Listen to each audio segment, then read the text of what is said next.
Good morning. Good morning. It's time for the portion again. I cannot believe that we are here. We're here at the end of Vayikra. How did we get to the end of AKA Leviticus? We got to the end of another book. I don't even can't believe it. We will all be screaming, be strong at the end of this. But I just will say to you now, wow. I want to know from you, if you're listening right now, how many of you were like, okay, Leviticus is now my new favorite book? How about if it's in the top 3? That count? I don't know how I got it muted all of a sudden. Okay. I don't know how many times people have thought, oh my gosh, I just jump over Leviticus. I never want to listen to Leviticus. No, seriously, it's my favorite book. It is my favorite book now. And then we'll go to the next book and it'll be our favorite, right? But seriously, it's good. So I first of all, let's just, Father, thank you for this day. Wow. Thank you.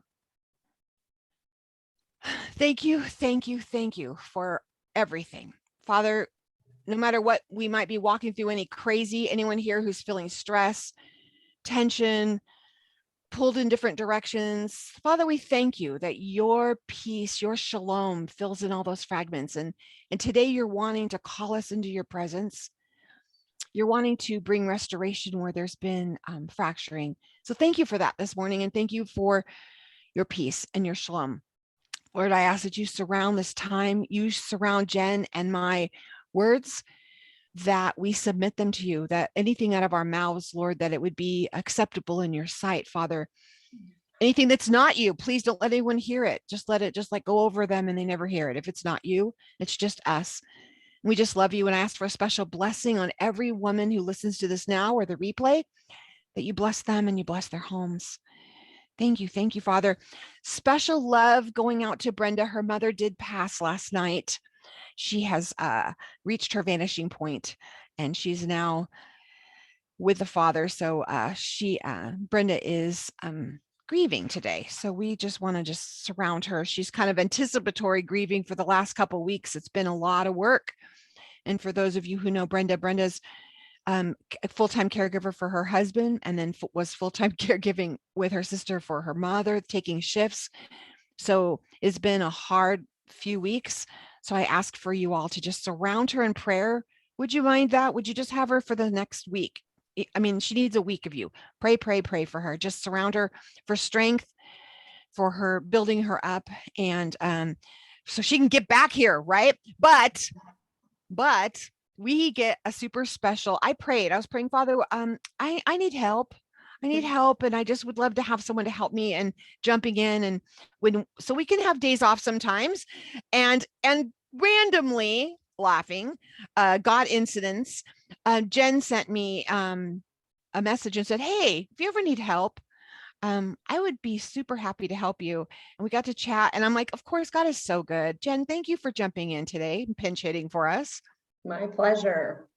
You know what? I'm humbled to be here, because I look at some of these women on here and I know their histories, and I'm so new to this, but I'm so excited to share and just give you all my downloads today. So I'm truly blessed by the opportunity. It is so good because, and what you're going to love about women who've been on here, who have been in Torah for 20 plus years, them seeing you on here, I promise you that it lights a fire. I feel like lit up right now. A fire is ignited in me, because Jen is super new and she's has a passion, and I have to tell you, Jen, when you sent me like, oh, this and this, and you started posting this week, you challenged me. It was like, I need to get you lit my fire. And I didn't even tell you that yesterday. It was like, you lit my fire. I was like, oh, I better jump in. Sometimes, you kind of get in a groove, like, yeah, I know this. I'm going to pray. I'll wait for the Holy Spirit to tell me something. But I love you for that. And I know that's what you're going to do for ladies today. Can you kind of tell them how you came into Torah? Yeah, so I'll give you the really short version of it. I did not really start getting into Torah until about 8 months ago. I've been a believer most of my adult life, walking in the just traditional ways of, your traditional church. And, the Father just last year laid on my heart to go deeper, and he prompted me in a kind of a unique way. I had been attending the same church for 10 years, but was really feeling very stale, like I wasn't growing. And of course, my prayer, I told Charlie, was, Father, take me deeper. And I used to sing the words to the song, lead me where, into the waters, like take me deeper than I could possibly imagine. And he honored that, and he gave me a different idea to, I want you to dig in deeper. I want you to obey my law. And I didn't even know what that meant. Quite honestly, I was like, aren't I already doing that? And so luckily I had made a connection about a decade ago with a woman named Rhonda, and she had been posting things on Facebook, and I'm like, she's got something different going on. I need to check her out. And I did. And she was kind of the introduction. And I started last August pursuing it seriously, just trying to walk in the, well, it hadn't happened yet, but looking at the feast days and keeping Shabbat. And yeah, so it's short, it's 8 months, but I'm loving it. I have never felt more hungry for knowledge, and I long for community, which is, I'm so thankful for the portion. My first experience was the conference last fall that the portion had, where I really was inundated what it meant to be Torah pursuant. And so that's exciting. So here I am. Yes, thanks for hanging out with us. And so if you guys didn't grab that, she was not pursued by a cult that did not chase her down. There was no cult chasing her down. There was no person knocking on her door, giving her tracts. I mean, there was no one making sure she had the ABCs of salvation to make sure she came into walking Torah properly. There was no one proselytizing her to be. What happened? She cried out, Father, I want more of you. And I have the same story, Jen. I have the same story. I was like, Father, if it's not you, I don't want it. Father, I just want more of you. I don't want religion. I just want more relationship. Yes, I've been inundated. Not that church was horrible. It was just, I wanted more because it didn't feel like things were contradictory, and my spirit was unsettled.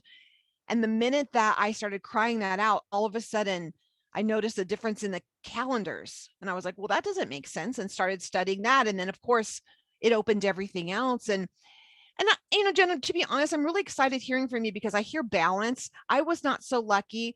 And many of you all here could probably do your wood. I want to see like your emojis. A lot of us, we first heard of Torah and we went full blown and then wanted to like do DNA testing and started putting up our mezuzahs on our doors and started pulling everything down. We went full because we grasped onto the religion of the Torah and not the God of the Torah, because we were so used to being in a religion that that's what we knew how to do.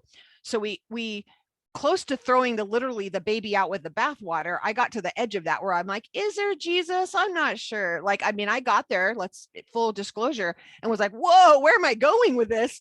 And he just like, okay, sweetie, you're cute. Here's the little Lamed. He grabbed me by the neck and yanked me back, and said, get back in the fold. You're going crazy. So there's a lot of us have gone through that cycle. And I love that this is a super, super safe place for all of us that we can go like full blown, like some of us have gone like off crazy, and we can all help guide each other back lovingly, but we can respect each other's process. And you thank the Lord that you didn't go there.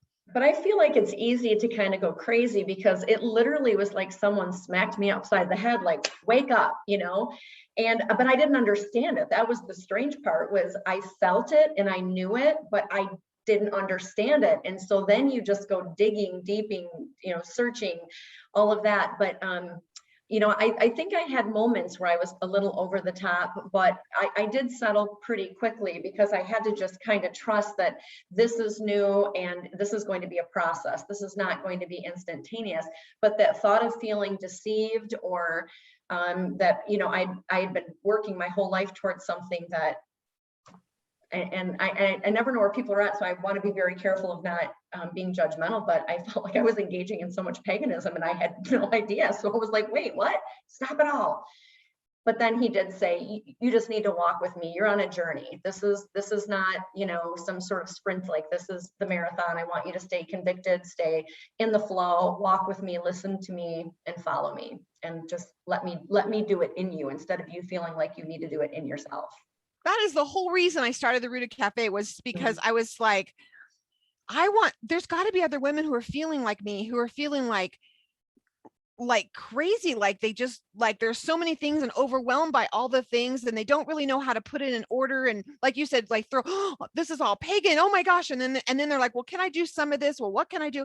And I just that was the number one reason when I started the Rooted Cafe. So there was a safe place because I thought I can't be the only person here.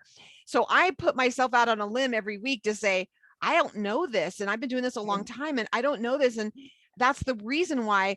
I mean, I loved when you were like, yeah, I started reading. I was really excited about Torah started last summer. I'm like, that's new. This is so exciting. Now, mind you, Jen didn't just like come off the street out of like Baha'i religion and she was like bowing to elephants before that. She was like deep rooted in the word and teaching the word and hardcore. And she was observing more Torah than she knew that, but I mean, I really believe that like most of our friends who think that we're crazy, they're doing more than they know.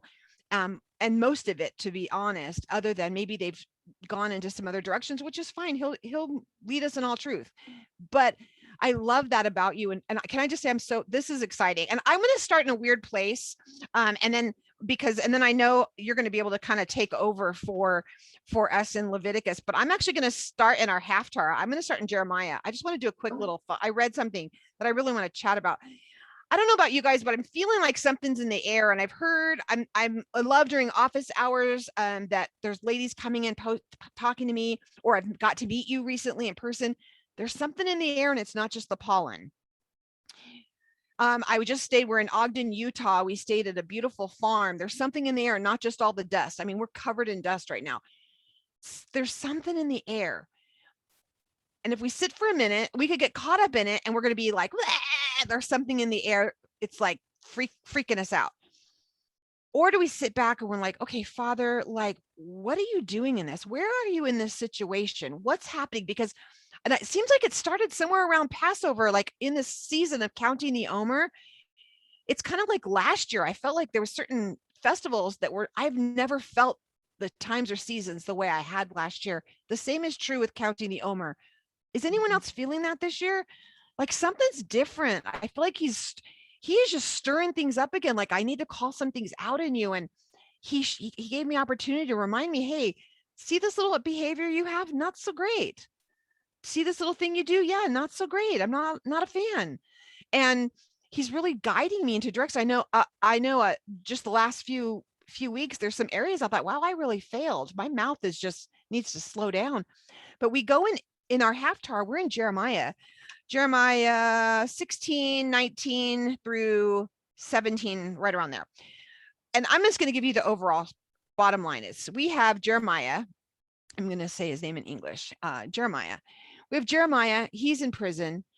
And the reason he's in prison is because he prophesied something that the king at the time didn't like. So they threw him in prison.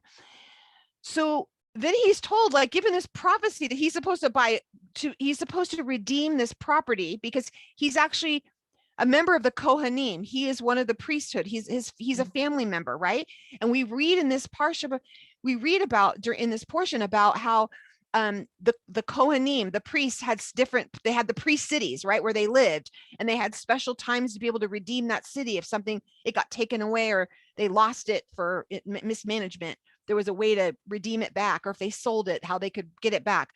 Well, here's Jeremiah hanging out in prison, and he's supposed to redeem this land in a town called, I hope I say it right, Anatot, whatever. It's the Anotot. So he's supposed to redeem this land, go back in and redeem a piece of land outside of that. Now that's insanity. Like here he's in prison. He knows that what's about to happen, the Babylonian captivity is just about to happen. And this city is about to get literally annihilated by, the Babylonian, they're going to come in and armies are going to come in and pilfer through everything. They're going to take things, do bad things. They're going to, and he's told, I want you to go by to redeem some property there. Like what? Like that's insanity. Or is it? Or is he trying to awaken some hope? Mm-hmm. Is he trying to awaken some hope? And I felt like I needed to say that starting this portion out, because we're going to get into some fun, whatever our downloads and just some logistics of the I'll do a quick overview, but Are things shaking up right now? And is he asking you to do some things that make absolutely no sense? I know Deborah Flanagan, you can be like, jump up and turn around and sit down, because he's asking you, I know, to do some things. You're like, this makes no sense. This makes no sense right now. There's some things he might be asking you to do. You're like, this makes no sense. Maybe sell everything and drive around in a fifth wheel all over the country. It makes no sense in the middle of a pandemic. And, you should be sitting still and preparing and prepping for the zombie apocalypse. I don't know, but you should be not just run around little lollygagging across the country. Like, he's asking us to do some things that make no sense. Is he asking you to give things? Is he asking you to give things up that make no sense? Because you're like, well, that makes no sense. And I think that I want you to feel like, if he's shaking things up, if you're feeling something in the air right now, I feel like he's trying to awaken hope. I feel like he's really shaking things up because he wants you to see the current situation through the redemptive eyes. Like, looking around, you're saying, I'm thinking, man, I really had plans to go to Israel in the fall. But because of some logistics of what's happening there and what some of their requirements to enter the country, that probably is not going to happen. And I'm like, this makes no sense. Of course, God, you want me to make pilgrimage to the land. I need to be in the land. I need to go. And it's like, this may not happen. And what I have to trust, even a pandemic is part of his redemptive plan. Even the death of family members is part of his redemptive plan. Even your children acting like crazy monkeys is, and I'm talking to the adult ones, it's part of the redemptive plan. Sorry, I'm doing a Halisa here thing. My dog's just snoring over here. I mean, we have to trust that.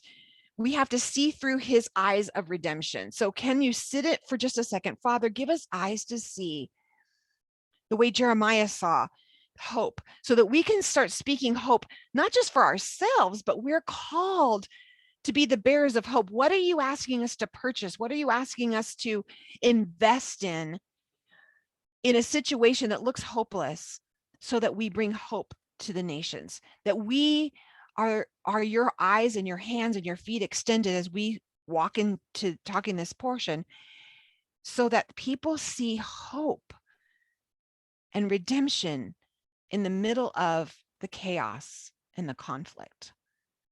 So now you're going to want to go back and read Charlie, Jeremiah. I'm thinking about this, and I'm just thinking about Shavuot and the counting of the Omer, and as we're heading towards that time, like, I believe this is the season that he is revealing things and he is shaking things up. He's shifting, he's shaking, he's awakening. Like, that's a big word for me. I feel like I've been awakened, but it's in a way that I can handle being awakened.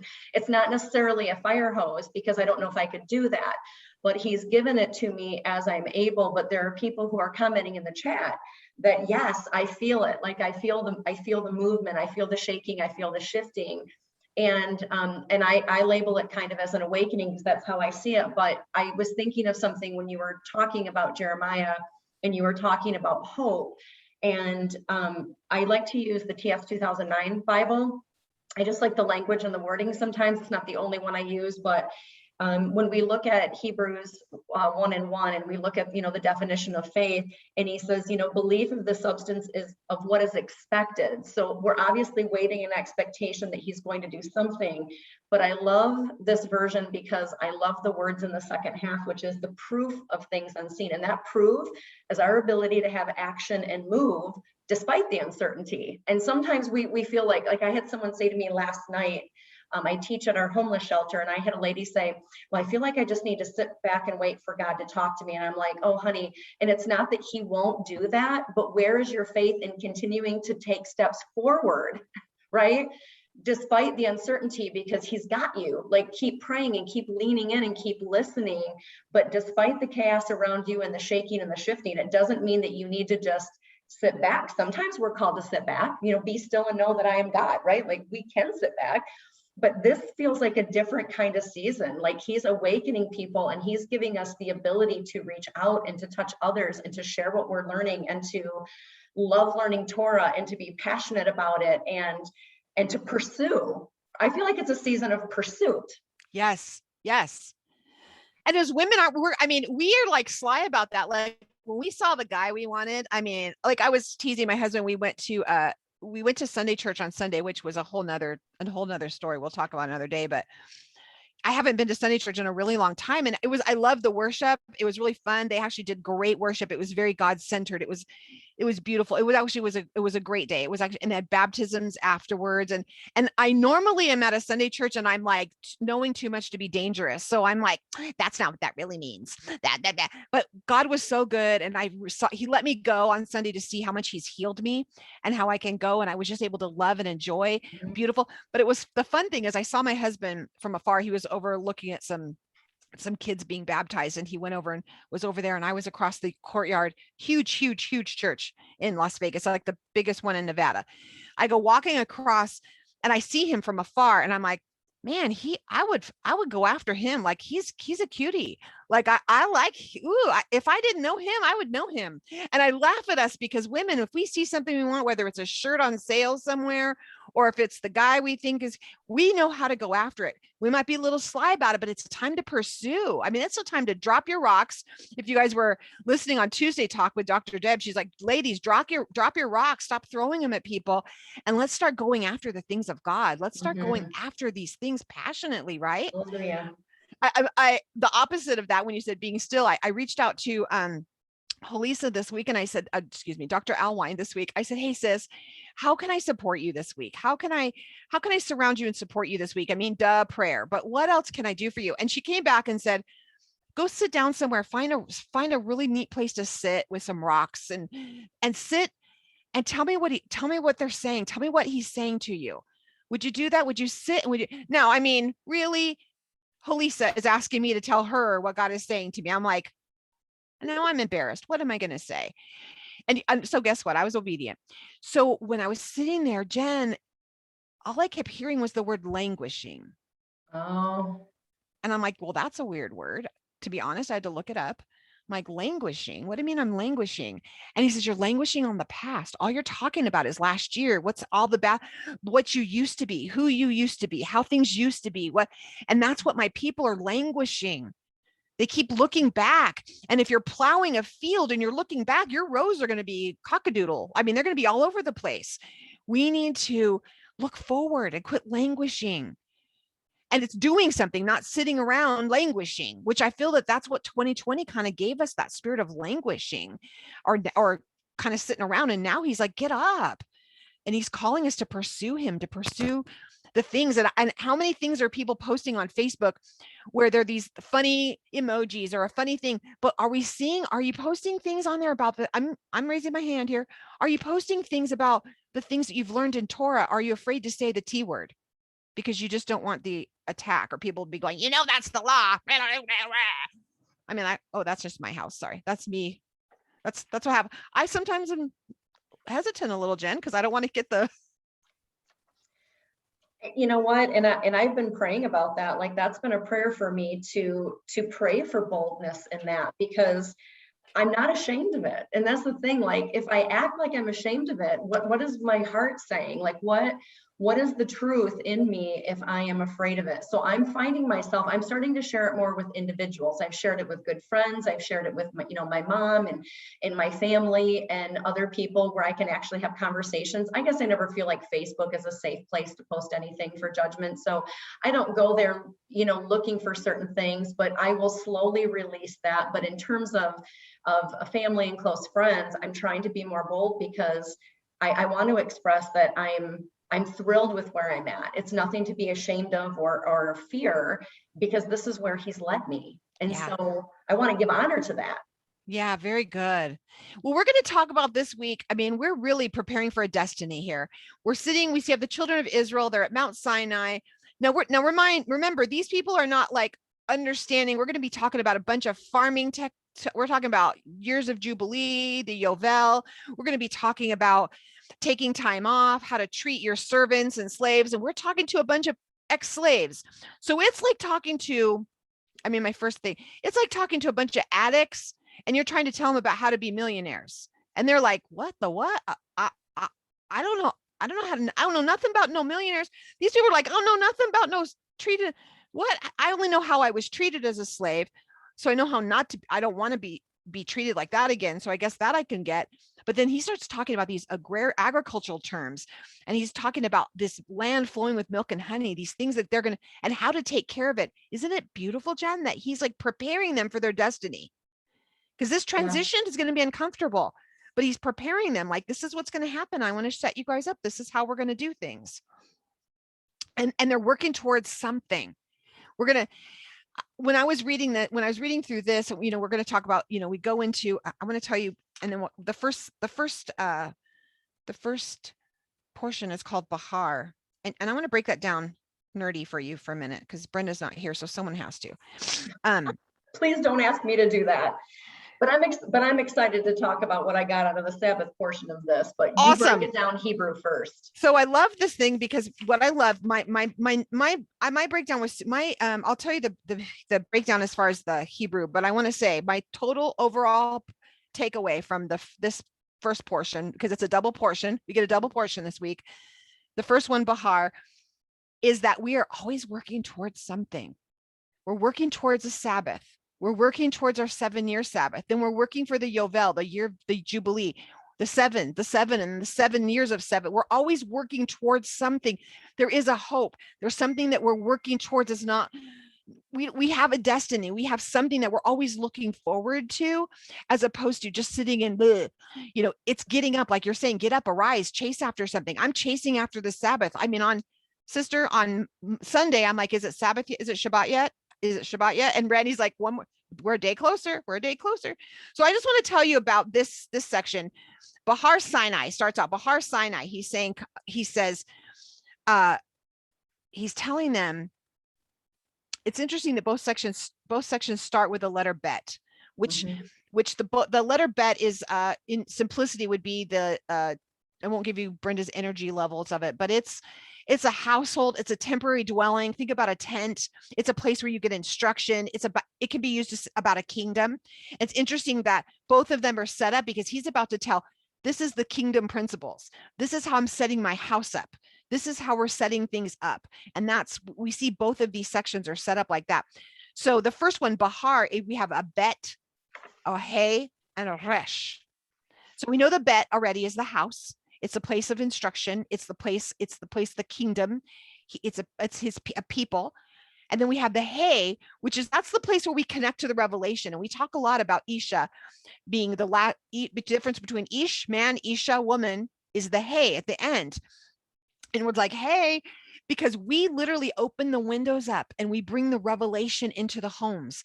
We bring that fresh revelation through. And that's what the hay looks like, a little opening in the tent flap, is the revelation gets to flow through there. So we have a household with a connecting to this revelation. And then the resh is a man venturing forth. Sometimes you'll see him as a head bowed in like servanthood, that he's going forward. And then the next thing he says is, it says, Behar Sinai, right? Sine, Behar Sine. Give me a minute, I'll say it right. Sine, we have a Samak, a Nun, and a Yod for Sine. So this is Mount Sinai. Sine, the Samak, is a cycle of rising and falling and then rising again. So I want you to see that, like rising and falling and then rising again. Oh, wait, are we seeing the children of Israel? They Abraham, Isaac, Jacob rising. Then we're into Egypt falling.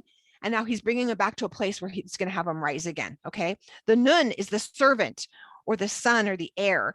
And then the Yod is this divine manifestation and the revelation of the Holy One, is where he attaches that. So what he's saying, big picture for this portion, what it says is that Behar Sine is that he is now taking us, he's taking his people, his house, and he's connecting us. He's connecting us with this revelation, and he's venturing, because we're about to venture out. So we need to have grasping that revelation as we're venturing out, and that he is to rise us back up, because some of us have been through some cycles. I need an amen. Yes, sister. Some of us, have you been high, low, yes. high? I mean, we've been through some cycles, and he's about to take us up, and we feel like we're in this yicky place, but he's about to lift us up and rise us to another place. But he can't do that. He can do that. He needs to prepare us to be able to go to the next level. And in doing that, he's connecting us to the divine manifestation, to his purpose, to your destiny, to your plan. And that's where we're going with this. We think, oh yeah, this is just about a couple sevens. No, this is the way he's going to connect you to his divine revelation. So I'm reading Psalm tag. 127:1. If Yahweh does not build the house, its builders have labored in vain. That's what I was thinking about when you were talking. So Yes. he's building, right? He's building the house. Yes. And part of that house is through Shabbat, because that's a critical part of the whole story. So I'm going to interject for just a minute. Go. Give a couple downloads of things that I had gotten this week, and I think there was a theme for me. Like, I love what Charlie said, and I think one of the reasons she likes to have a co-host when we were chatting is because you get different downloads. You can walk away with completely different things, and I'm listening to her and I'm thinking, oh my gosh, that makes sense. But that's, I just got a whole different set of downloads. So, for me, the chapter was a lot about release and redemption.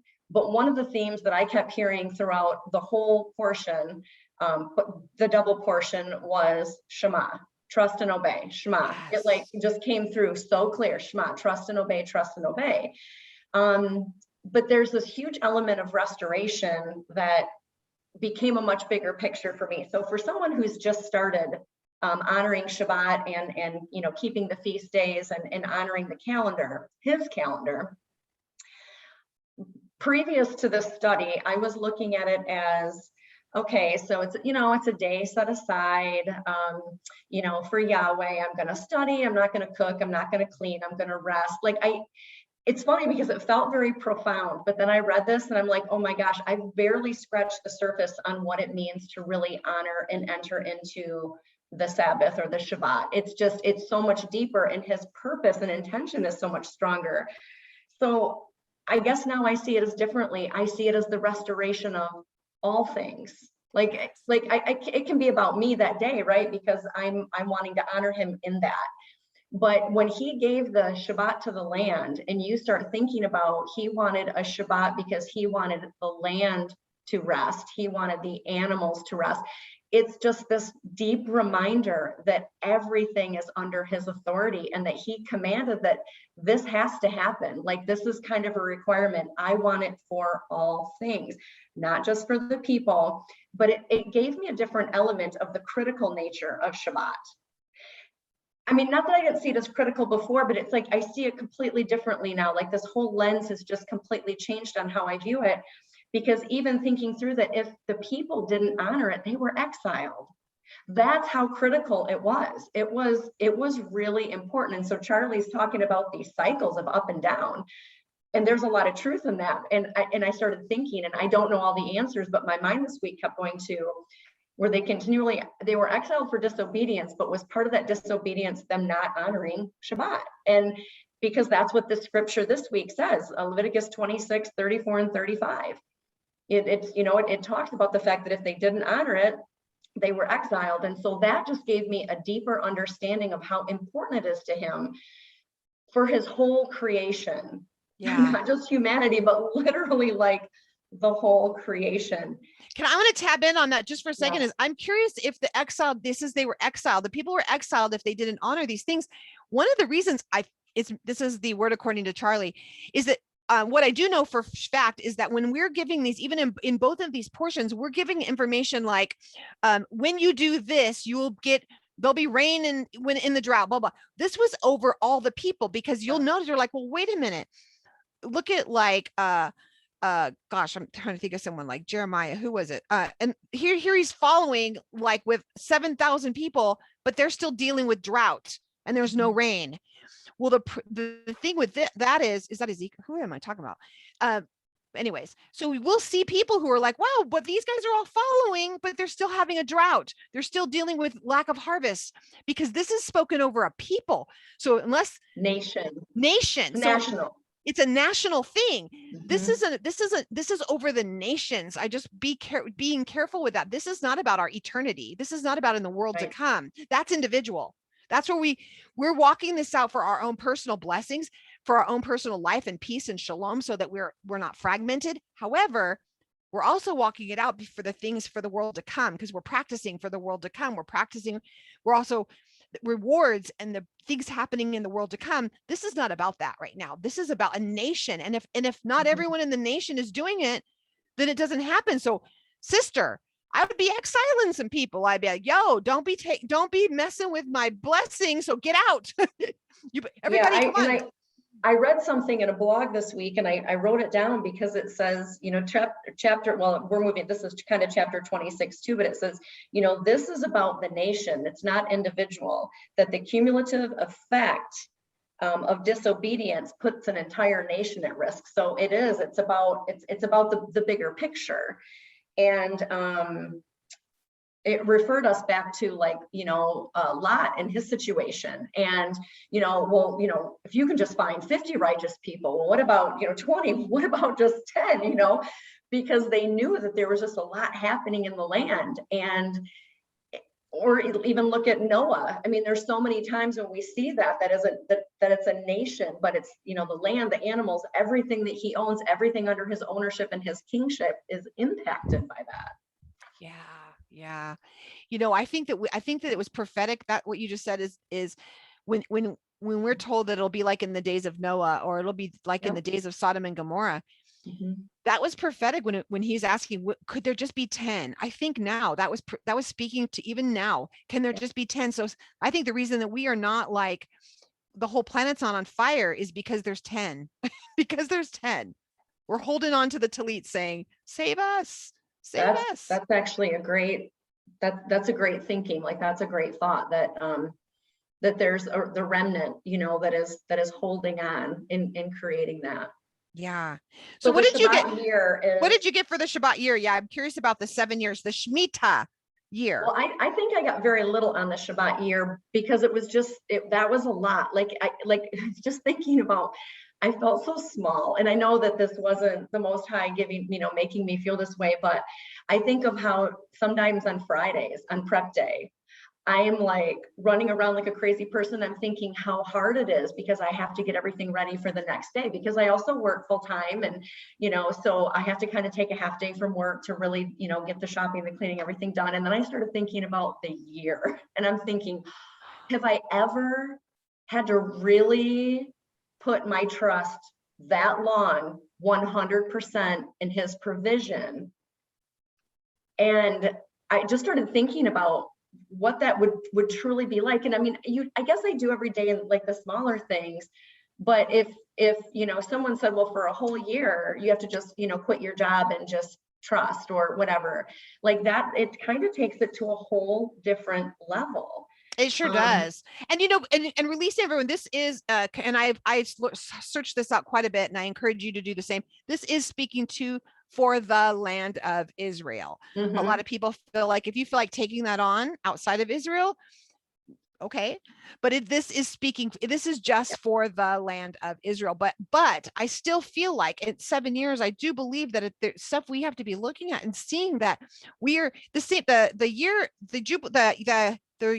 the Shemitah year, it says it in 25:2. It's the same root as the root for Shabbat. Yeah. It's the same root word. So what happens on the 7, and it again is us preparing for what we do what we're doing in 7 years. And I think it's also prophetic. Think about it. We hear, which I don't think we have an understanding, so I'm not going to lean on my own, about the 7 years of a tribulation, or what that would look like. And then all of a sudden we have these tribulation, and then we have this reign with him. I feel like there's things that are probably so hidden in here that every year we get to be exposed to something fun and new. But I can't imagine. Like you're saying, an absolute radical demonstration of faith. And then, on the Jubilee year, when they had to double that and go 2 years, but it does say he will give them 3 times, the year prior. So his provision is there. So I made a note, and I said, this, the Sabbath year, rest was needed because of depletion. And I kind of asked myself as a question, but then I wrote, in our world, are we fully socially, morally, and physically depleted? Have we truly forgotten how to rest? Well, we're not in his, I mean, if for the non-believers, they're not in his rest period. They're still in slavery, according to this, they're right. They're the foreigners who are enslaved, and they don't get released at Jubilee, at least. And actually, I do want to talk about that, because Chris Kavanaugh Castro and I were having a conversation on Facebook, and I know she's not here today, but in 26, I'm not even in the right place, but there is a verse 26, I think it's 26, or no, I'll have to find it. I won't stop us now, but there is a question about those people who were enslaved forever. Who were they? You know, the ones that say, you know, you're just going to pass them down to your children. They're not, essentially, they're not going to be released. And so we were having that discussion over who were those people. And it says a stranger in my translation. So I was assuming those were the people who were not following. They were not believers. They were not Israelites. They were not brought into the fold for any reason yet. So anyway, I was curious about that. If anyone has an answer, I would love to hear more about that. Yeah, pop in on that. I want to address something that Somber put in. She said, so if there is, I'm working on an old laptop from here. So where are we going to find a remnant of Israel keeping the Shemitah if most of us, are outside the land? I think that's a really great question. Mhm. I think I'm going to flip the other side because I really want you all need to think and research. I believe, you know, Somber, you've obviously been called to this. So I think you need to honor that. I also think that look at our land. What is the biggest thing you hear? If you go to buy, what's the reason you have to take vitamins and supplements? Because it's depleted. Because our land is depleted, because our land doesn't ever rest. So everything I searched for, every commentary I read about this said it was only for the land of Israel. I am stating that from those commentaries. I'm going to now state the other side. I believe that that's the reason our land is depleted is because we are not rotating crops the way we're supposed to, and we're not giving land a rest. What a crazy, radical, exciting way to walk out your faith, Sombra, for everyone to see what you're doing and watch his hand providing as you do it. Watching that your life becomes about preparing for the next thing, preparing for what he's doing, as opposed to your life is about what's next on the next season that you watched on some show that you're waiting for the next one to come out. Like that's your big life ambition, is you're waiting for the next season to drop or the new episode to drop of something. But instead you're preparing for the Shabbat, getting things ready, because it is a prep. And what I have learned, and Brenda's we both talk about this, our prep days are so much easier now because we prep all week. We stopped doing it all in one day and we started prepping all week. I need to learn that. Because otherwise, because I feel like groceries, it's crazy. Right? Yeah. So I mean, now it happens things like, what's kind of nice now is all the systems now that you can actually have, like, you know, Walmart shop, and then you just drive up and pick your groceries up and leave. And then as many things as you can do, sisters. And I pray that whatever you're doing to help with your prep, would you please put that on there that helps. Like, hey, I got a little hack for you to help you with your prep on Fridays. It might, for us, we do a little bit all week so that on Friday, now some of you who have lots of kids, that's kind of hard, because the minute you're like, oh, everything's nice, and then 5 minutes later it's all torn to pieces. But I ask that if you all would help each other and give each other tools and advice and tricks and tips on how to prepare for Saturday. And then we're talking about preparing for this Shemitah year, okay, where the land is supposed to rest.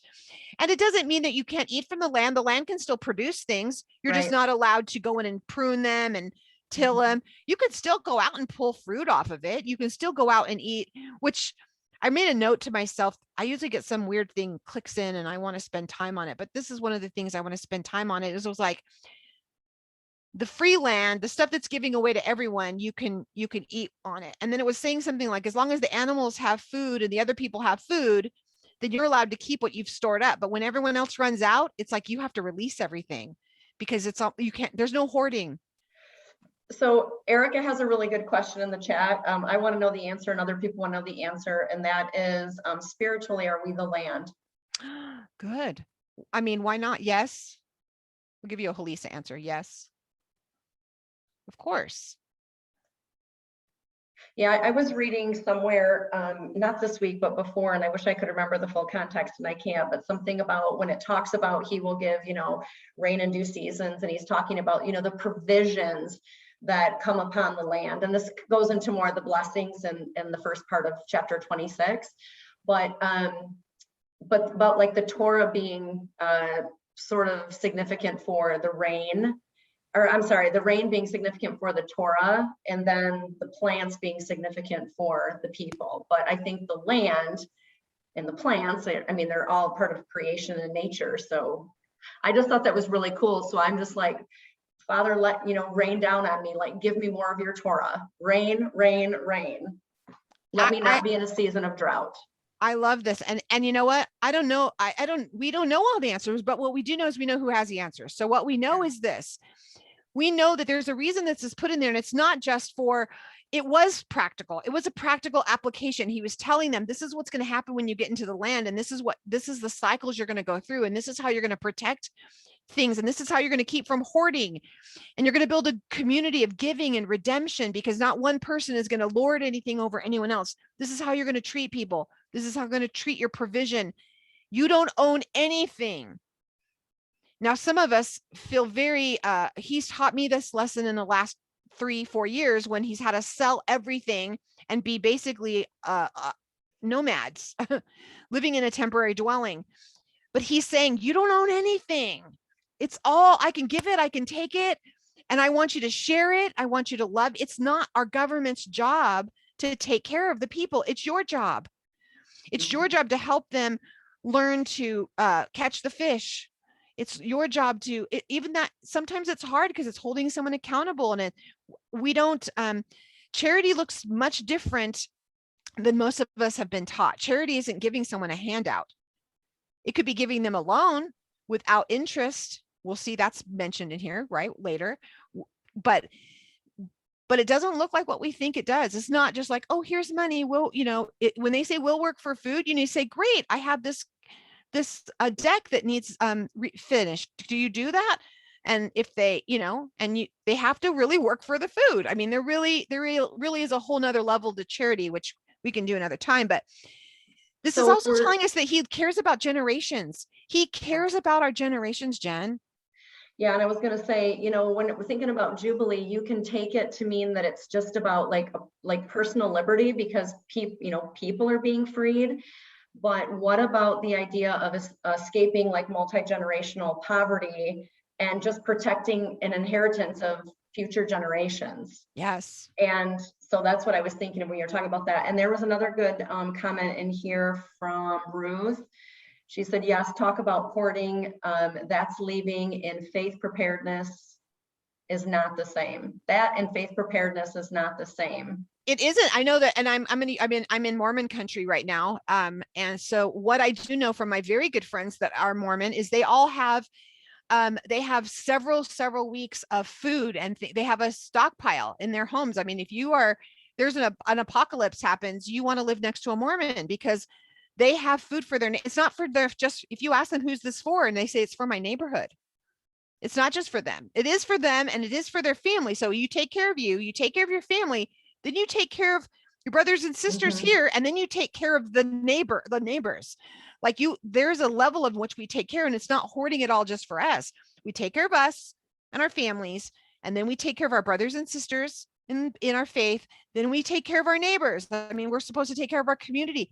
And I mean, they got some things right. And that's a principle that they also have their charity things right. If you can see how they teach people there's not generations of poverty in Mormonism, because they teach them how to fish. They hold them accountable. They build them up. Now, please, I'm not going to go down that trail. I'm not saying join a Mormon church. I'm just saying they have taken some biblical principles and brought it back to what they were originally meant to be. And they're actually walking that out well. And those are two that I know of. One is the charity portion, and the food and storage, which they walk this concept out pretty well that I know of.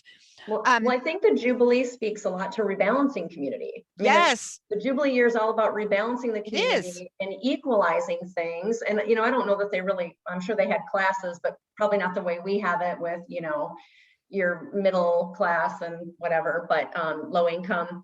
But if it was about community rebalancing, and then this is very effective for showing how to have compassion for the poor. It is, and I believe it started out pretty equal, Jen. And someone correct me if I'm wrong. I receive it, but the land was distributed between all the tribes. And then it was distributed between the people in the tribes. So what happened is you have the tribes. So what was happening is so So this was a place so that you would have, he cared so much about the generations that he wanted to keep them out of generational servanthood, that they ended up just giving it away and being the prodigal son, and they gave it all away, and they've given it away, and now they're going to have to be in I'm just went off. I just thought of like, wow, that's a whole nother concept. I can't go down there now. They give it all away and they have a way to get it all back. They can work for it back. They worked for it back, right? They didn't just give it away and then they get, oh, yoo-hoo, bankruptcy, Yovel, Jubilee, here's all your stuff back. No, they had to work. They ended up working for it if they needed to. So if they couldn't pay it off, but they did have to spend time paying for it. So they could have had that kinsman redeemer come and just keep them safe. yes. I was going to say, if you do not see Yeshua in these two chapters, I ask you to pray and ask him to reveal himself to you, because he's yelling out, kinsman redeemer. He's yelling out, I care about you. I care about your generations so much that I died for it. I paid the ultimate price to redeem you, to redeem your lands. And you said something, Jen, about generational poverty. Can we just speak to that quickly?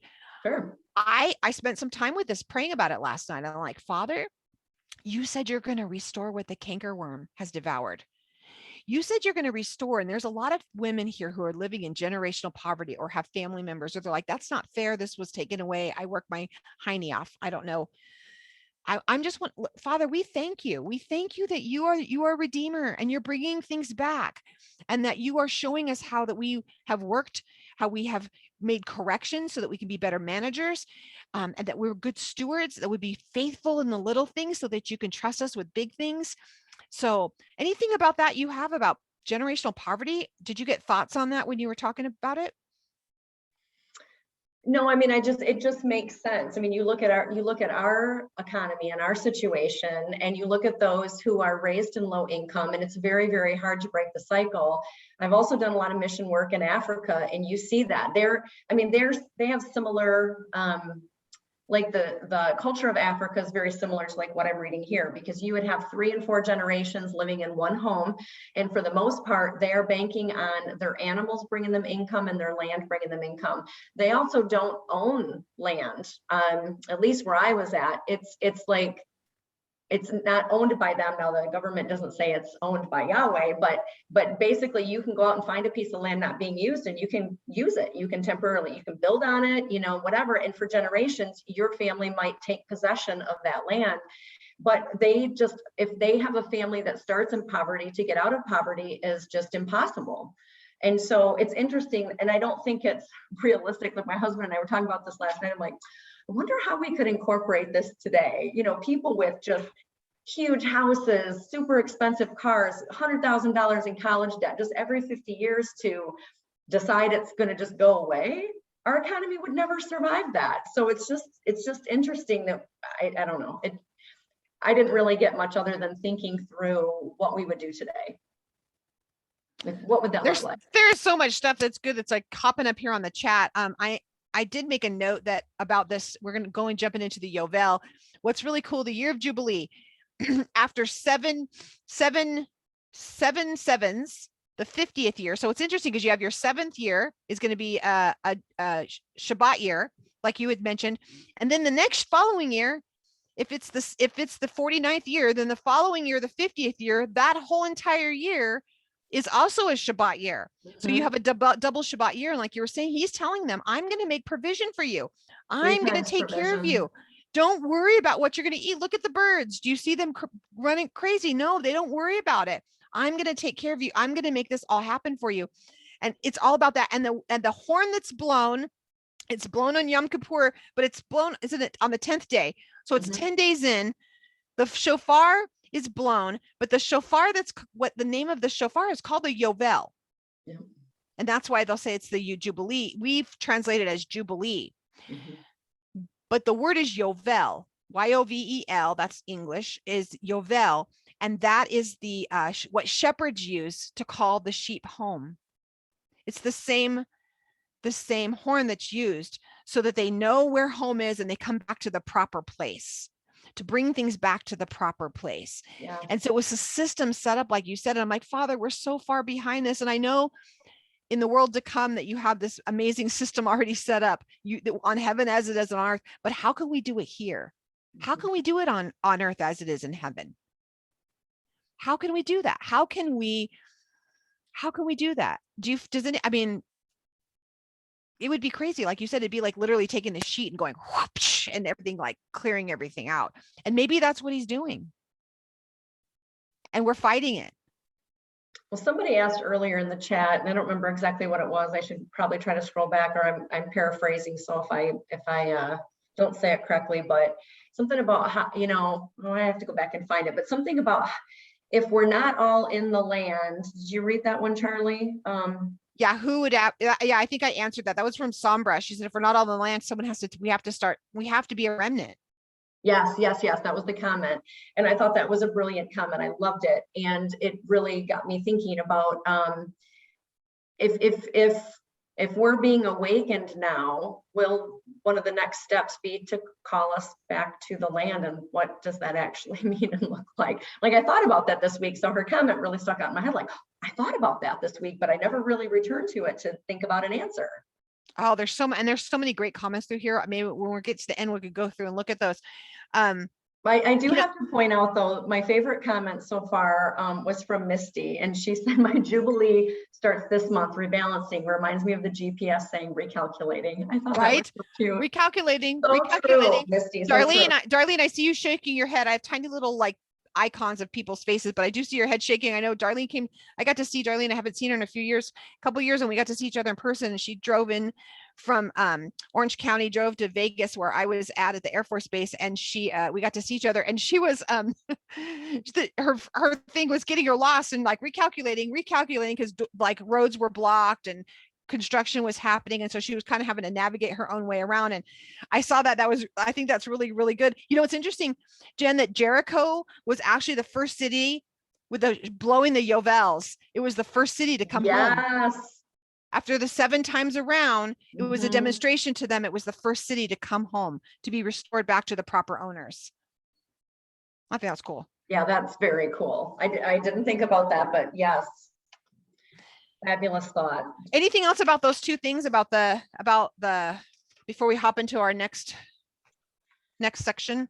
No, you know, the Jubilee year for me, I guess the one thing is, and I'm sure pretty much everybody got this, but thinking about both the Kinsman Redeemer and the Jubilee year, just the prophetic and beautiful picture of Yeshua. I mean, I think that's like, you know, people read Leviticus and I say people, I say me, pre-Torah, looking at that and never really seeing the connection.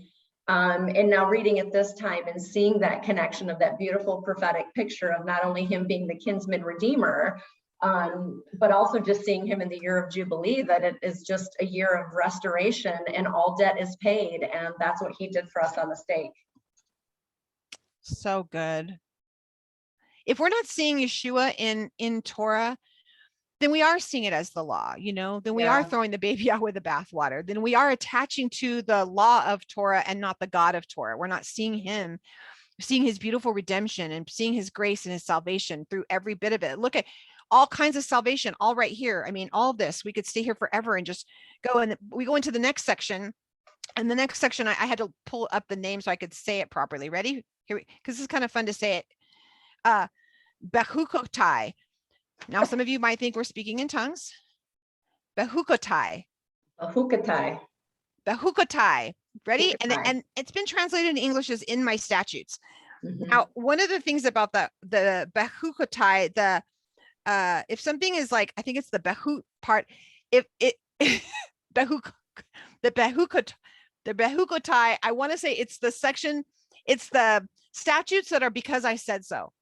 Which kind of, to me, I'm seeing Behar-Bechukotai is because I said so. Oh. So these are not the things that you're going to maybe don't understand. They don't make sense to you, especially against our flesh and our nature. Most of us have been taught very Greek mindsets, and where we're philosophizing things, and this has to make sense, and this has to all equal out, and this isn't fair. Or okay, it might be challenging for you, because this is going to be challenge our 3-year-old selves, our 3-year-old flesh. Like we have some, I know I have a granddaughter, she's a three-nager right now. It's going to challenge that, where he's saying, because I said so. And what he's saying is he's going to tell us, I need you to walk. I need you to hear. I need you to do. What are the words? I need you to shema. I need you to Shema. shamar. I need you to asa. We go through shema a lot in here, like what shema, it's not just hearing, it's hearing and doing, which is the Right. shamar. But the shamaring is bigger than that. It's to value something highly. When he tells you, keep my commandments, he's telling shamar, it's walk them out, guard them, watch over them like they're precious, precious things. I think Brenda a couple of times has said if she told her son, hey, go get me a drink of water, he could, that means he heard it. But to actually go and do it and bring the water back, that means he actually shamad and shamarred it, and asad it means we're doing that. We're not just learners. We're not just hearers of the word. When we hear to be hearers but doers, means it's very, very Greek mindset to learn, to have lots of knowledge, to increase in knowledge, have all this knowledge. That's not a Hebraic mindset. The Hebraic mindset is to asa, is to learn and then do. Not in what do I know, but what am I learning? What am I learning? Sorry, Gracie's learning to snore louder. What am I learning to do?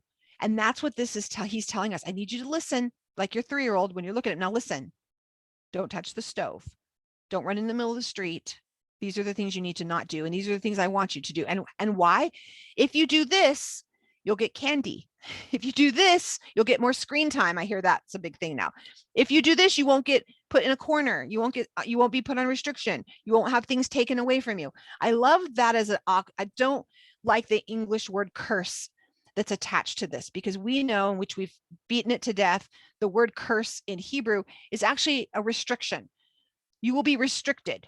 You will have things taken away. Because the reason why isn't to punish you. The reason why is because you're obviously not listening. So I need you to spend some time in your quiet place so that you can listen. So because I want to bless you, and I can't bless you if you have this rebellious nature. And if you can't walk things out because I said so, then I'm going to have to, I want to send you some places that I'm going to need to say, stop. And you know me, you know my voice, and you stop. And I'm going to say, go. And you're going to be like, but there's a cliff. He's going to say, go. And you go because you trust his voice, because you didn't know it. But when you took a step off, there was a little ledge right there and you were fine. And underneath the ledge, there was a pot of gold. I don't know.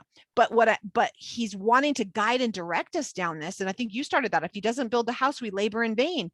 If we're not listening to each step-by-step instructions, he's teaching us just like as if we're little children. You want your children to be afraid of you. And I don't mean fear like they're afraid you're going to kill them, but like there has to be a respect. So when you say stop, they stop because they know and trust you. There's a reason you said stop, because you could die. This will harm you. And so sometimes when we're seeing, I want you to see, whenever you're seeing these words cursing through this whole thing, I want you to say the cursings, because I think there's like 30. There's like 10 blessings and like 30. Yeah, like 30 cursings and like 10 blessings. Because he's saying, I'm going to have to restrict you. I'm going to have to take some things away, and I'm going to have to narrow things up for you. I might have to put a like my dog has to have a leash on her because she can't be trusted. Like I wouldn't let her run around right now. I'm in a Walmart parking lot in Ogden, Utah. She has no clue where she is. We would lose her forever. She'd run in front of a car. She has to be restricted. That's not a curse where we're like gonna put, hair of toad and a warthog in there, just stir it up and curse her, right? So what did you get on your blessings and cursings? Oh, well, the first thing I thought of, and this might sound a little dramatic, I'm kind of an analytical thinker. Like I kind of think in things sometimes as black and white, but I put, he's putting on the table life and death. That was the first thing I wrote down. Like he's telling you how to have abundant life, and he's telling you what's going to lead to death. So to me, this chapter was sort of a matter of life and death. But I also think it played into, like I think of obedience as being a desire to know the heart of Yahweh, right? So walking in obedience is a desire to draw in, and disobedience is, and I wrote the word down, being hostile toward him. Okay, and good. So, I'm trying to frame it like, well, what are the two differences between those? And this was one of my Facebook posts. And I've actually since changed my word, because at first, the first P that I had put on the post was prosperity, but I was thinking about that last night and I'm like, well, I kind of got prosperity because it was what he's going to provide, but I think provision is a better word. So I think kind of that's a had good on my word face. because we just left a whole talk about how I'm going to provide for you, about how Yeah. you're to prepare for Yeah. provision. We're preparing for provision. So basically my takeaway was there are four things I saw with obedience. There are four things, like four blessings, I'm going to say, that I saw for obedience. It was, you know, provision is number one. So the first few verses talk a lot about him meeting physical needs. And this is where the verse was about, you know, he's going to send rain in due time, and that's going to, you know, produce fruit. And so that's kind of where I started thinking, to me, the Torah is rain, and it's, you know, it's going to feed me and it's going to help me to produce fruit. And then he clearly says peace is obedience. And then he goes into power and he goes into presence. And this is funny. I want to share this because it's funny. So one of the things I saw about power, and I guess it could be presence too, but the story in Second Kings, and I don't know if anyone's familiar with this, it's kind of an odd story and it's a short story, but in Second Kings chapter 2:23, does anybody know where I'm going with this? 2 Kings 2:23. So it says, they're talking about Elisha, and it says, and he went up from there to Bethel, and as he was going up the way, some youths came from the city and mocked him and said to him, "Go up, bald head, go up, bald head." So they were being mean, and he turned around and looked at them and pronounced a curse on them in the name of Jehovah. And two female bears came out of the forest and tore in pieces 42 of the men. So it's like I had this picture of, like, he's fighting our battles. This is almost like you just need to be still, because the power that we're given is with the blessings and the curses, that there are true blessings for obedience. But part of that power is we don't need to constantly be worrying about taking on the enemy. Like he's there for us. And I guess that could be peace as well. But I don't know if anyone's ever read that story, but that story never. No, I made think that's sense a to me great story. And when he does that, again, it wasn't like he said, "I prayed that bears will tear you to pieces." It was like, I'm sure, because it was a limitation. He was saying they would be limited, that they would not be able to succeed in the way that they were going. They would be cut off so that they would. And it was like, I'm thinking, because of the grace of God, he was like, yeah, that's not going to happen. So I got to take them out. So. And I think it was this week's portion where they talked about, and if there's, you know, if there's 10 of you, you're going to defeat 100. If there's 100 of you, you're going to defeat 1,000. And that's what made me think of this story is, okay, that reminds me of the bear story in Second Kings, where all of a sudden Elisha's walking, and we don't know how many there were, but we know that 42 were taken out, and he, you know, he was protected. But there's that word curse again, which I agree. I don't love the word curse, but. I love Natalie. Natalie just says, this reminds me of when Pharaoh had his dreams and Joseph gave him the meaning and told him how to prepare for it. Pharaoh then has a choice, right?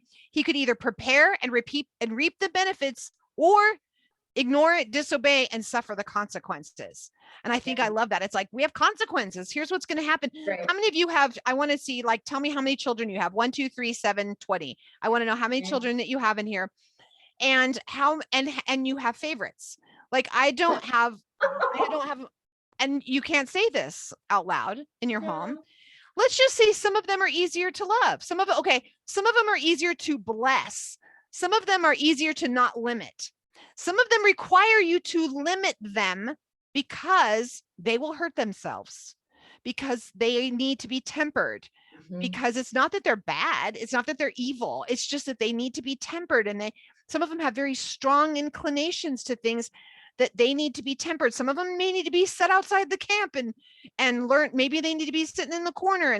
And the point of that is to think about what is it that is causing you to not be blessed. Now, then you have the other child who you tell them, can you please clean your room? And I need it. And it's done. It's perfect. You love it. How easy is it to go take that one shopping and buy them things and bless them? It's easy to bless them. And you want to bless those that are walking it out. I don't think it's an accident that we live in that model, that we live in the model of that. It's not like, oh, random. This is a model showing us this is a kingdom model. Families are kingdom models. You have children, us, who some of us disobey a lot. And so we have consequences. And then if the consequences aren't punishments, the consequences are to keep us from hurting other people, to say, I need to limit you. I need to curse. You're limited because I don't want you hurting a bunch of people. Some of you need to be put outside the camp for a little while so you don't hurt other people, so that it doesn't spread, that disobedience or that rebellion doesn't spread. It needs to be cut off. And that's mercy, and that's justice, and that's grace, which we don't understand that now. We're living in a different society of what justice looks like, and what mercy and grace looks like. But sometimes we have to prune things off so that it doesn't hurt everyone. And it doesn't mean we need them to hurt, because they have the opportunity as well to be redeemed. So I know some people listen to Tom Bradford, because I've seen that on the Facebook page. I call him Torah Tom, that's my nickname for him. But he had a really good quote on his Leviticus 26 teaching, and he said, much of the present day believes that our salvation, or no, I'm going to take that back. Yes. Oh, some of the present day believes that our salvation is a spiritual inoculation against the consequences of sinful behavior. And I just, because the vaccine right now, I just thought it was interesting that he called it a spiritual inoculation. That he did, he actually did it a couple of years ago. But it's that thought that, you know, maybe obedience isn't actually a requirement anymore. And I know that that is some thinking that's out there in some of the modern churches, is that, you know, you're saved and works has nothing to do with it, and obedience isn't a requirement anymore. You know, we're not under the law. But I just think that that's an interesting perspective that we have to keep in mind, that salvation does not inoculate us from consequences. They're still there. We have to be obedient. This is an if-then section of scripture. Exactly. This is also part of, like, I mean, think about in your, it's like part of, I think, an extension of this ketubah, of this marriage contract. He's saying, okay, before you guys go out, I want to bless you with this land. And here's the terms and conditions of this land, because this is not yours, it's mine. And so it's my land, and I'm going to give you the terms and conditions of it. This is not a salvation issue. I mean, we're not saved through our works. Ephesians tells us that. I mean, like Ephesians 2:8-9, right? We're not saved. We're saved through grace. Thank you, Father, not because of our works, because I would be a hot mess. You all would be praying for me all the time, which I hope you are. But this is not about that. This is about saying, if we collectively can say, I want to honor the Father. I want my days to be focused on when I get to spend time with him. I want my weeks to be focused on that year when I get to spend time with him. And then I want my year of years to be focused on when I get to spend all that time with him. Because ultimately, I just can't wait to be in his presence. My husband has a freakish, like, saying, I can't wait to be with dad. I'm like, stop talking like that. Quit. I don't want you to leave me. But he, like, can't wait. He's excited. Brenda's mother passed, and he's like, I'm jealous. I would trade places with her. I would do anything to be in his presence. It has to do with the way that God chose to reveal himself to him and personally. So he longs. Sisters, we need to be longing to be in his presence. And the whole reason that we get to have a Shabbat, and we get to have a 7-year reason, we get to have even just the weekly Shabbat, or these festivals of Shabbats. The reason that we get this is so that we get to tear away all the things that keep us from longing, and get us to return to our first love, so that we're longing and returning us to that place where we can't wait to be in his presence. And I'm going to be honest, it's hard, because there's a lot in the way. There's a lot of noise. There's a lot. There's a lot. Thank goodness for his discipline, though, to bring us back on track. What if he just let us go amok, and he didn't care enough to discipline to get us back on track? Right. Who wants that?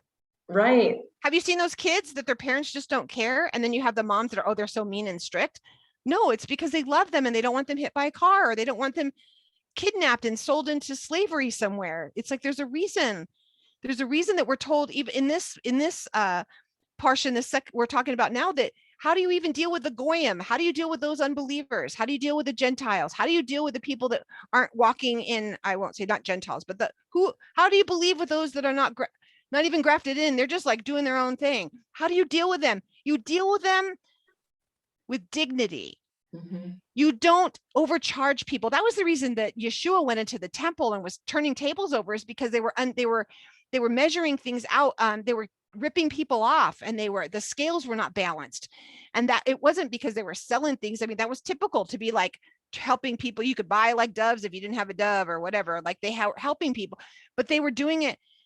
So we need to think about, how are we handling? We think, well, I don't have slaves, so this portion doesn't have nothing to do with me. I'm so poor, I can hardly. But what about, some of you may have a gardener.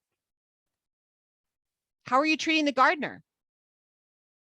I have friends that have gardeners, or they have the pool person, and they refer to them by some ethnic slang to refer to their keep the people taking care of some things.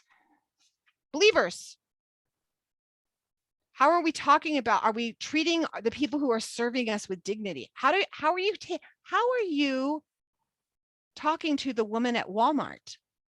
You may not be able to have a pool guy, but do you go shopping at Walmart? How are you taking care of the lady who's frustrated and she just messed up everything and she's trying to get you through the line? How are you taking care of that person? Or I'll tell you my thing, the person in the way because they're doing the online orders and they're shopping in front of me and I'm trying to get around them.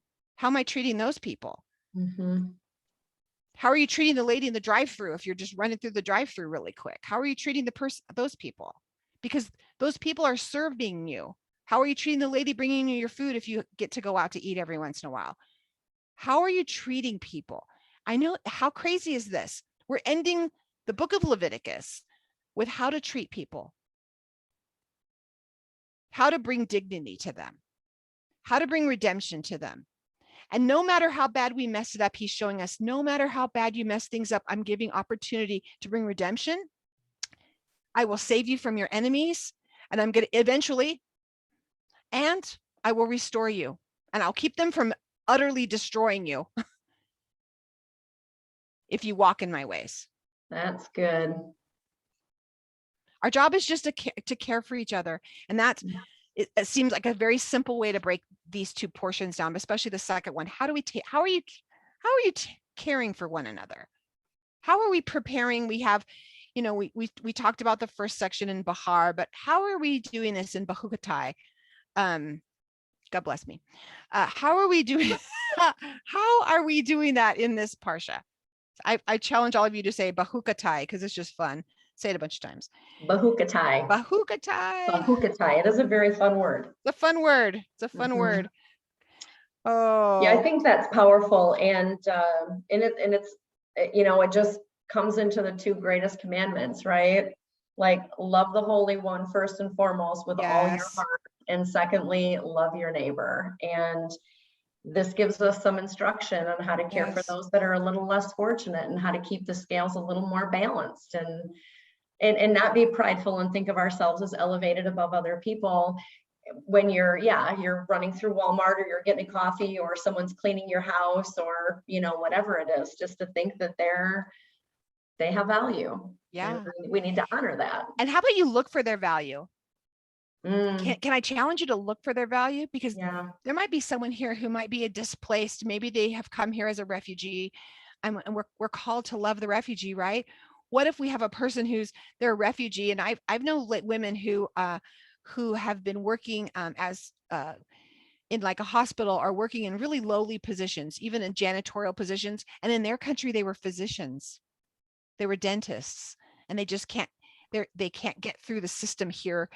And it's taking, by the time they got through it, they should retire. So they're just needing to work to provide for their families.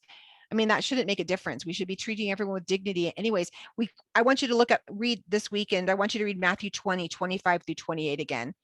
Read that, because Yeshua tells us how we need to be the slave. First, we need to be the servant. First, that's how he came. He came first. He came to serve. That's why he pulled out the cloth and he washed their feet. I think that we're all being called to serve. Maybe it's our husbands. Maybe we have a feeling that we're lording over some things in our own homes, that we need to serve, and then we need to be humbled, and that we need to think, okay, I think my home needs a Yovel year, a Yovel day. I'm going to blow a trumpet and everything needs to get called back the way it's supposed to be. The walls that have been built up need to crumble.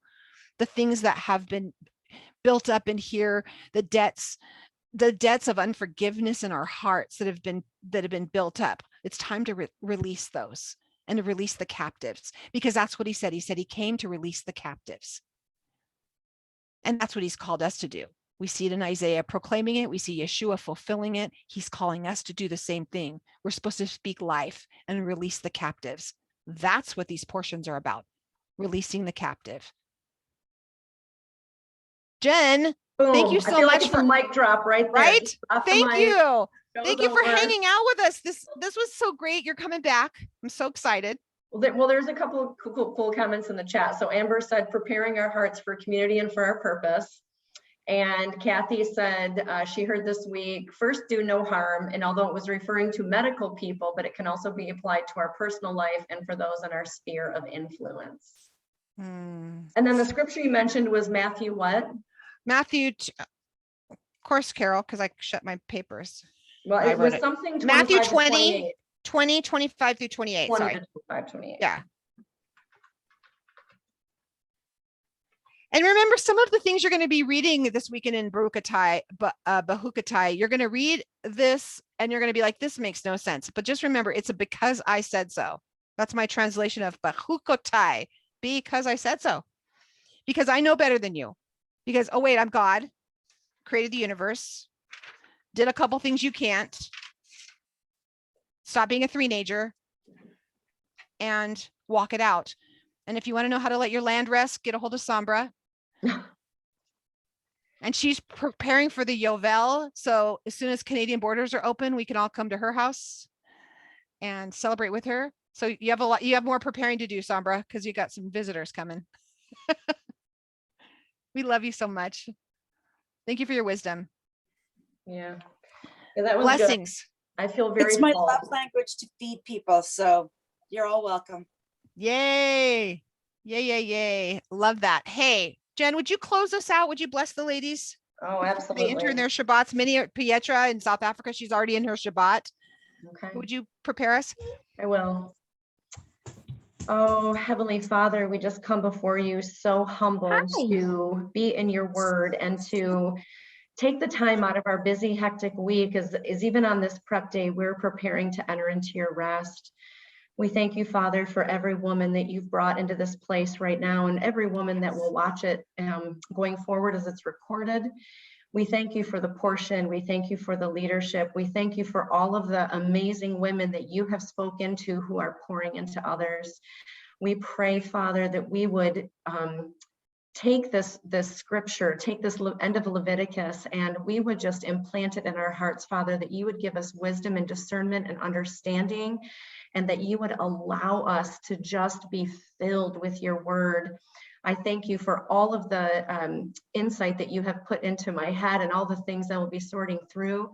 I pray, Father, that you would continue to make us hungry as we seek after you, that we would not be ashamed of being a Torah pursuant, Father, that you would call us into a position of boldness, that we would respond to people in our lives with authority and joy and understanding, that we would just be so pleased with what you've revealed to us, that we would see it as a blessing, that we would see ourselves as being called apart and set apart in a world that is so lost at times, and there's so much out there that is just so concerning. But we trust you. We just shema. We trust and obey. And I pray, Father, that as we enter into a year Shabbat, if we enter into this place where we are called into just an exhilarating point of faith, that we have to do something that takes us out of our comfort zone, that you will not only give us peace, but you will give us understanding, that you would lead us, that your light would just go before us, that we would walk in a manner that is pleasing and honorable, that we would walk in a manner that expresses our confidence in you, and that we would be a remnant that is a light for you, Father, that we would just lift your name, that we would give you honor and praise and glory and just follow you no matter what the cost, knowing that you are the king, that you are it, you are owner, and kingship with you is everything. And we thank you that we even have the opportunity to call you Father, to call you King, to walk as you ask us to walk. I mean, what a blessing to even be called to that, just to be in that place where you're saying, come and follow me, like deny yourself, pick up your cross and walk with me. And in that there is abundant blessing.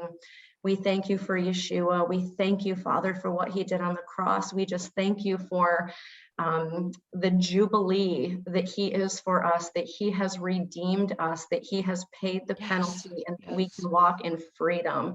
We are so blessed by what he has done that we can't even comprehend where we would be without. So we thank you for that.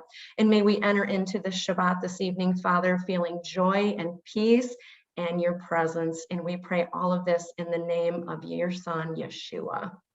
Amen. Amen. Amen. Thank you, Jen. I know you took time out of work to be with us today. So be blessed. I thank you that the Lord gives you 100-fold return on the time you spent. I love you're like, oh, it's like a part-time job having to get ready for this. So I love you for that. Thank you. Thank you for taking time out. I know that you took an extended lunch and everything just to be with us. So thank you for that, because you were such a blessing. For those ladies that are on Facebook, we're going to sign out here in just a second. I want you to know it's not too late if you want to jump in for after party. Ladies, stay on afterwards and just chit chat afterwards. It's kind of like the after fellowship when the church doors shut. Remember that we all hang around and talk. So just feel free to hop in on that. For those of you who know someone, or even you are like, meh, I don't really want to be in Facebook anymore. I really don't want to be part of this. And you're not really comfortable even on Zoom, but you want to watch these later. You can go to the Rooted Cafe, KAFE.com, and then click store. And when you click on that, there's a second, it says the portion. You can click on there. It's free. You go in there and you can get, it'll probably say, if you're in the portion, it'll just say for you to sign in, and it'll ask for your email address. So if you sign in, you just say, you put the email address you came into the portion with, and then put the, put on there the, you forgot your password, because we don't know password. So just, you can say forgot your password and reset yourself. What that will give you then is online access to all the recordings. So I know that a lot of you have friends that are like, oh, they want to be here, they want to watch these, but they're not in Facebook. And so they can't get a hold of them there. And maybe they're not on one of our paid memberships, but that's free. Go in there and do that. You can also email us and say, I want the podcast link if you'd rather listen via podcast. We can cover you every different way. You do not have to listen just by Facebook. So please get a hold of us if you need help, because we're here to serve you. Then I have to offer, first, a lot of you have ton of covered with fellowship. You have lots of community. So if that's you, bye, love you, talk to you later. The other ones, I just want to reach out and say this. We have two options in the cafe now. One is our cafe membership. It's $19 a month. We do all the calls. So you're getting our Tuesday talk call, obviously the portion, which is part of our free one. You're getting 2 or 3 calls a week. It could be parenting, so many times for teaching and opportunities to jump in with other women and fellowshipping, having the camaraderie, having women that can navigate this with you, that are growing with you and ask questions, and it's safe, and it's a nice, small, intimate environment so that you can learn. You can also go into the rootedcafe.com in the store. You could choose that option and set that all up. And then you get access to all of our calls. You get access to, we do so many things, webinars, everything. Plus you get all the past things. You'll get like all of our past conference recordings and everything as well. And then we have the Girl Who Wants It All. We have our cafe. We have our Cafe Plus membership, and that's going to give you all of our courses that we have in there. We have amazing courses and new ones coming down. I know Dr. Robin Gould is putting all of her books in course format. We're getting that done together. She's dealing with some health issues right now, but we are finishing that up. So we'll have that coming in. I know Simonette is going to be doing some things on parenting. We'll have courses plus the ones we already have. So you constantly will have more things, as well as more access to us, more access to each other to navigate this with. I'm sorry if that sounded like a commercial. There's really no nice way to do that, but I just want to give you guys your options so you're not alone. We want to help you connect with others, even if we just get you into the portion and help you connecting, because that's our heart. Get you connecting and help you to answer the question. So we love you. Be blessed. And we will see you next week. Don't forget to pray for Brenda.